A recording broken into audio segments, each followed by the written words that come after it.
War is returning to where it was least expected. On the night of April the 9th, Ukrainian drones, for the first time, reached the Orenburg 2 airfield, located more than 1,000 kilometers from the border with Ukraine. The scale of this operation shocked even Russian military circles. Russia had never dreamed of such distances in any of its worst nightmares.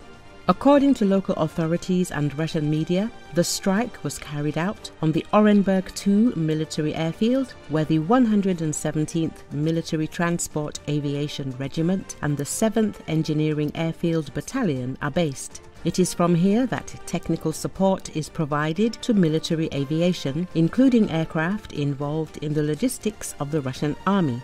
Videos of drones flying overhead appeared in regional public groups, and later photographs with the wreckage of one of the drones, despite the governor's statement about the complete repulse of the attack by air defense systems.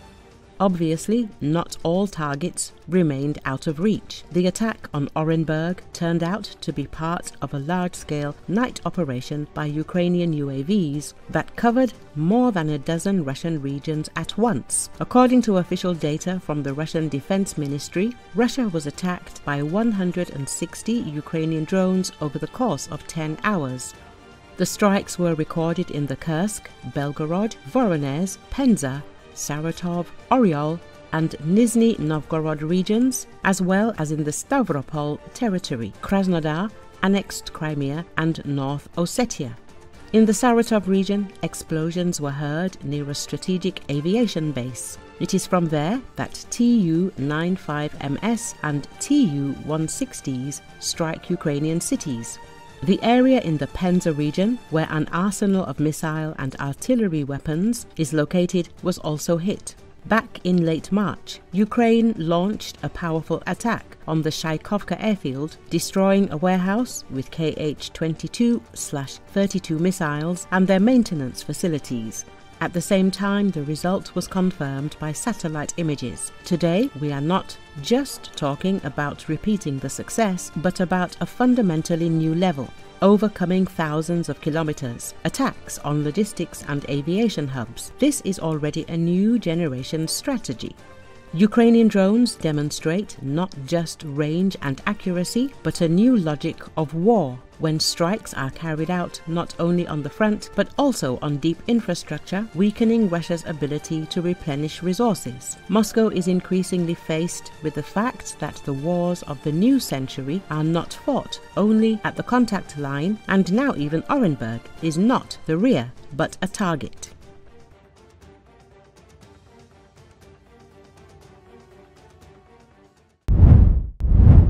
Diplomats from Russia and the United States were set to meet in Istanbul on Thursday for further discussions on relations between Moscow and Washington.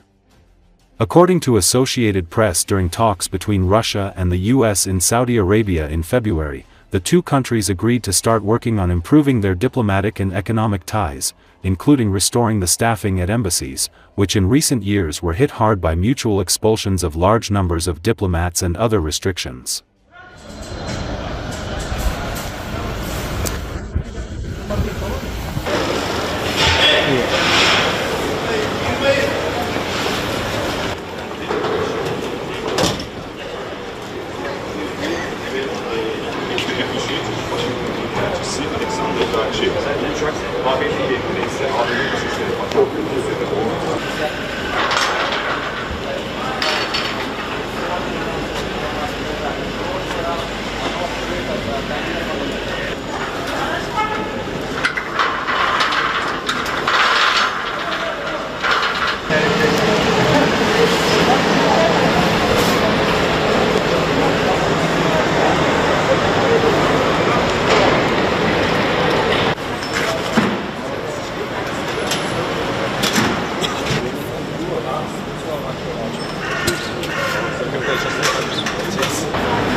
The U.S. is deploying military forces around Iran.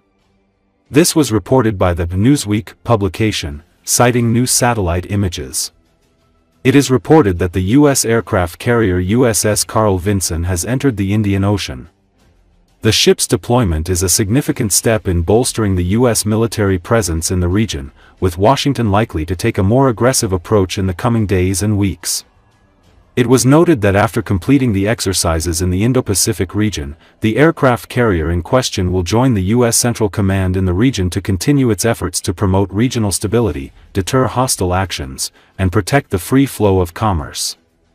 The U.S. military has carried out its largest offensive deployment to the Middle East since the Israel-Hamas war began in October 2023, according to a Haaretz analysis of open-source aviation data. In recent weeks, Washington has sent squadrons of fighter jets, stealth bombers and large quantities of weaponry to the region, amid its ongoing campaign in Yemen and ahead of the ultimatum issued by President Donald Trump to Iran over its nuclear program.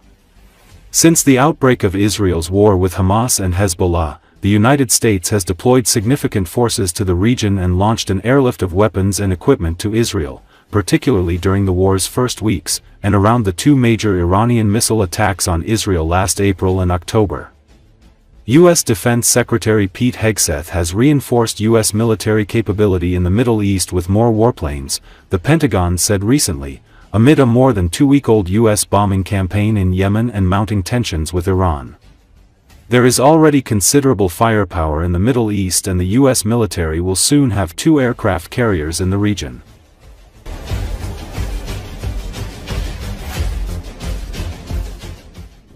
China again vowed to fight to the end against Donald Trump's tariffs on Wednesday, arguing that trade between the two countries is in balance as a 104% tax on the country's exports to the U.S. came into effect. If the U.S. truly wants to resolve issues through dialogue and negotiation, it should adopt an attitude of equality, respect, and mutual benefit, Chinese Foreign Ministry spokesperson Lin Jian told reporters. If the U.S. disregards the interests of both countries and the international community and insists on engaging in a tariff war and trade war, China will definitely fight to the end. According to Associated Press, Lin also said China would take resolute measures to defend its trading rights, but gave no details on how it will respond to U.S. moves. So far, China has not appeared interested in bargaining.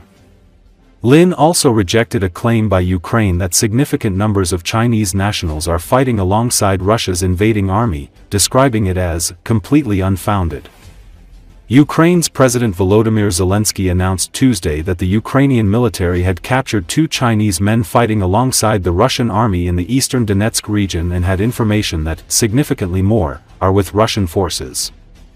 It was the first time that Ukraine had made such a claim about Chinese fighters on its soil amid Russia's almost 3-year invasion.